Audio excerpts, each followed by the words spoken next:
पुण्यामध्ये नेमकं काय घडतंय ते आपण आता पाहतोय।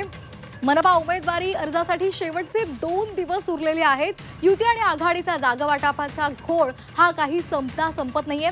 अर्ज दाखल करण्यासाठी इच्छुकांचा कस त्यामुळे लागणार आहे। निवडणूक यंत्रणेला सुद्धा मोठी कसोटी आहे। त्यामुळे कशा पद्धतीने आता या 2 दिवसात काही घडामोडी घडतायत हे पाहणं खूप महत्त्वाचं ठरणार आहे। तर अधिक अपडेटसाठी आपण जाणार आहोत आमचे प्रतिनिधी निलेश खरमरे यांच्याकडे।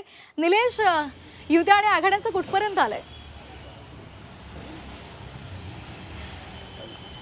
श्वेता, खरं तर बघितलं तर भाजप आणि शिंदे गट यांचं युतीचं अजूनही काही निश्चित झालेलं नाही आहे। मात्र अशातच काल रात्री एक मीटिंग झाली भाजपची। त्या भाजपच्या मीटिंगमध्ये 165 पैकी 100 जणांच्या नावांची लिस्ट जी आहे ती फायनल झालेली आहे आणि त्यापैकी 60 ते 70 जणांना AB फॉर्मसुद्धा देण्यात आल्याची माहिती जी आहे ती सूत्रांकडून मिळालेली आहे। तर दुसरीकडे जर बघितलं तर 2 राष्ट्रवादी एकत्र येणार असल्याची घोषणा जी आहे ती आज अजित पवार जे आहेत ते स्वतः करण्याची शक्यता आहे। कारण पिंपरी चिंचवडमधला जो फॉर्म्युला आहे तोच पुण्यामध्ये लागू होण्याची शक्यता आहे आणि 40-45 असा मतांचा आकडा जो आहे तो या ठिकाणी त्यांनी वाटून घेतल्याची माहिती जी आहे ती मिळाली आहे। तर तिसरीकडे जर बघितलं तर तिसरीकडे मनसे आणि शिवसेना ठाकरे गट ह्यांची सुद्धा बैठक जी आहे ती काल रात्री झाली। त्यांची सुद्धा आज पत्रकार परिषद जी आहे ती दुपारी होणार आहे। त्यामुळे आता तिन्ही पक्ष जे आहेत ते आता तयारीला लागलेले पाहायला मिळतात। मात्र यामध्ये महत्त्वाचं बाब म्हणजे एक आहे की कुणीही अजून